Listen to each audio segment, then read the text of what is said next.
What's up, y'all? Welcome back to another episode of Growth Reframed. We are so happy you're here. Hello, Maggie. Yo, yo. How you doing today? I'm good. How are you? I'm doing well. This is about the third take because we tried a couple times. Our dog's barking. The mailman's here. Who knows? But we don't know what's going to happen. That's just the way life happens. So, if I go running off or if the Kool-Aid man jumps through this wall, don't be shocked. Like anything could happen today. Well, yeah, today we titled the episode, Be Kind, Y'all. And the reason we did that is because we were just having a discussion the other day about, man, it's like, have you been out in the world recently and just thought, what the heck happened? Like, everyone just seems angry. You got your, what do we call it, Meg? Keyboard, not pirates, keyboard. Yeah, keyboard warriors. Yeah, you got your keyboard warriors out behind the screen, spreading hate and negativity. You got people just stressed. You got all kinds of different things happening. And it just seems like we lost the touch of being kind to each other. It seems like we're more impatient than we used to be. It seems like we're more stressed out than we used to be. And if we're not careful, at least I know for me, you can fall into a cycle of being like, well, why am I even trying? Why does it even matter? And it can wear you down to the point where you are burnt out on all of it and you start acting the same way, frankly, perpetuating the problem. And so today we want to talk about some of the reasons why the world might be that way. We're not going to spend a ton of time on that. And then we're going to talk about the power of being kind and what a difference it can make. And so I can't wait to get into it.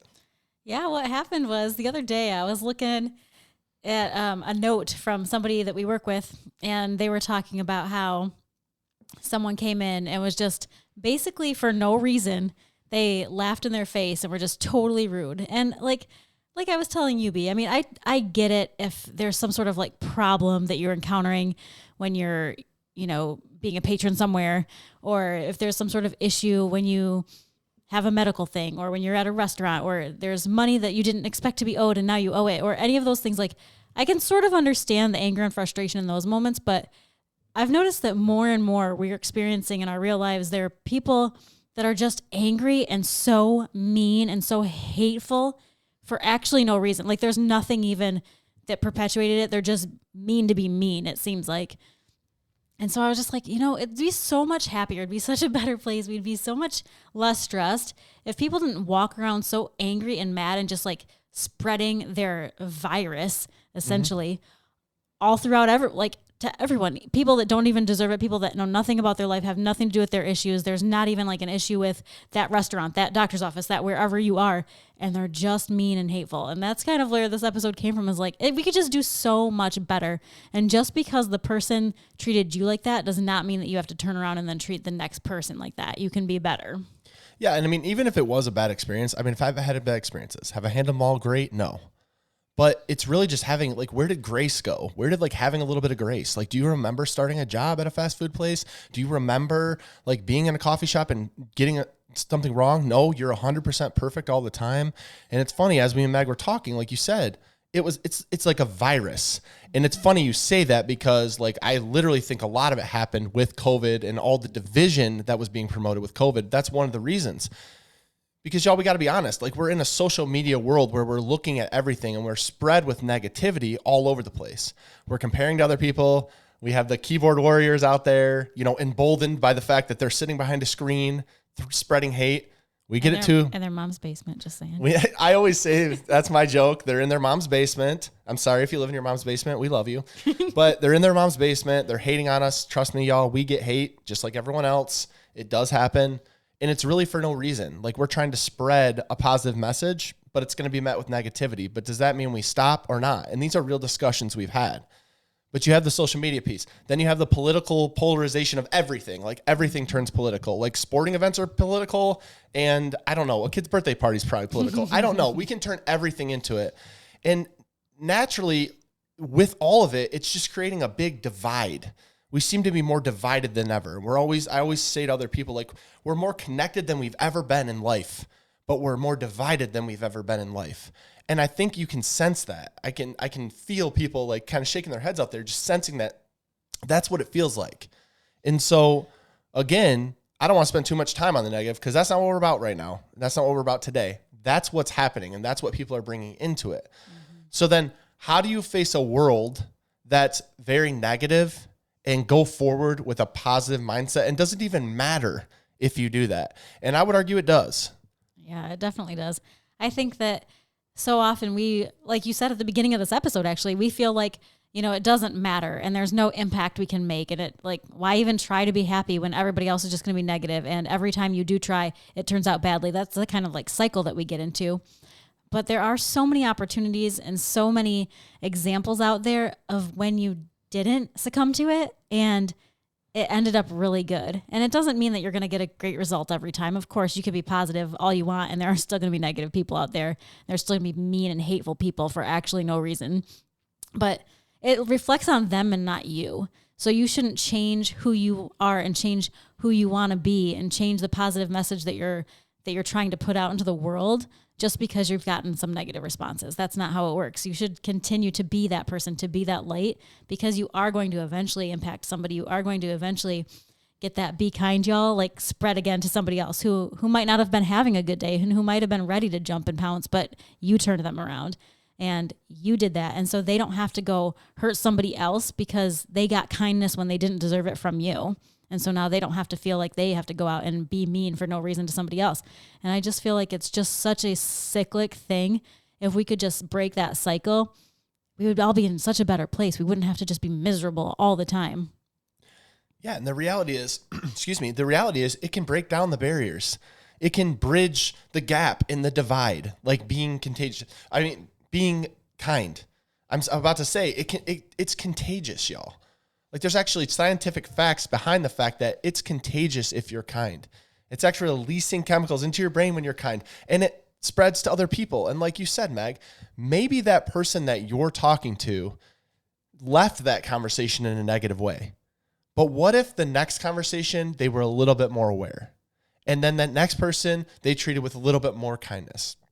I was in our conversations, just to be transparent with y'all, I try to carry myself in a really positive way. Again, I fail a ton, but there's a lot of times where I'll hold the door for people. These are practical, easy steps, by the way. I'll hold the door for people. I'll ask people how they're doing. I'll be kind to my waiter or server because they take more crap than anyone. Mm-hmm. If someone gets something wrong, I'll show them some grace because it will come back to you.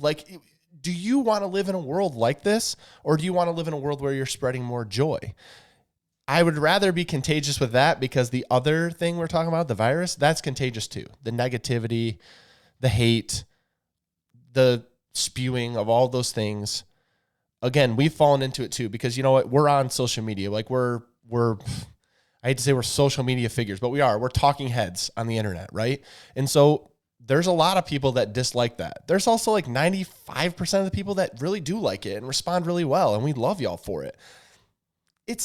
You can't stop what you're doing because of the 1%. You have to turn back. And I get, it feels like the negativity will win because it's so loud and negative people seem to be louder and it just seems to be everywhere because Meg and I have been trying to find a new Netflix show and we can't find anything that's not a psychological negative thing. We're trying to find a happy show. Doesn't exist. Started watching Homeland, by the way. Not as crazy, but still, it's not that happy. And so you can forget and you can kind of fall into the cycle. But if you just try little things to spread that kindness, you'll end up in just a much happier place too. Yeah. And you started kind of saying it, but I don't know if you fully went there. But it all starts with us as individuals. If we want the world to be happier, if we want the world to be kinder, then it has to start with, like you said, those little examples, those little ways where we personally can impact, where we personally can be nicer to our kids, be nicer to our friends, be nicer to our neighbors, be nicer to the strangers. And all of that will spread out. Then our kids go to school and they're nice. And then our neighbors go to work and they're nice. And then our strangers across the street and across the community and across the world start being a little bit kinder because they've experienced kindness when maybe they didn't even deserve it, but they got it anyway because we're concentrating on what we personally and individually can do, and that just spreads. Right. And what you're really touched on too is the piece of leading by example. What example do you want to spread? What example do you want to put in the world? Because these things have a ripple effect. You don't know what they could be. You've been standing on the side of the shore and you've thrown a rock in and you see the ripples. That happens with the energy that you carry out in the space. So today we challenge you, Find someone online or in person. Tell them you like their shoes. Give them a compliment. Thank them for good service. That's the thing that gets missed too. People are doing a great job, but we're so surrounded by people that aren't, that we don't recognize and lift that up when we can. You're actually way more likely to talk about a negative experience than a positive experience anyway, but be that person that spreads that light. Give that person a compliment. See how they light up when you do. Encourage the people around you instead of always making it something terrible. It doesn't have to be something terrible. We make it into something terrible. But when you encourage the people around you, whether you know them or not personally, it can matter so much to them, and it can totally impact how they interact with the next person. Yeah, those small acts of kindness, those ripple effects, they can have a profound effect on the world around you. I always like to say, yeah, maybe you can't change the whole world, but you can change your world. You have an impact where you're standing, where you're seeing, the coffee shop you're going to, the workplace you're going to, the people you interact with. You hold that space, and it can be a really positive place where you're spreading that positive energy in nature and hope that those people pay it forward later. Or you can have that really fall into the negativity, say it's worthless, and then what? We just give up? No, that's not my personality. That's not what I'm going to do. Like, I refuse to believe that people want to live in a world that's this negative and this divided. So just go out there, y'all. Your challenge today, be kind, y'all. Go out there, spread some positive nature, spread some positive energy. Give someone a compliment. Thank them for their time. Hold the dang door for them. Easy things. And you'll see the impact that you make, and hopefully that'll encourage you to continue that domino effect as you move forward. We love y'all. Thank y'all so much for being here. We'll see you next time.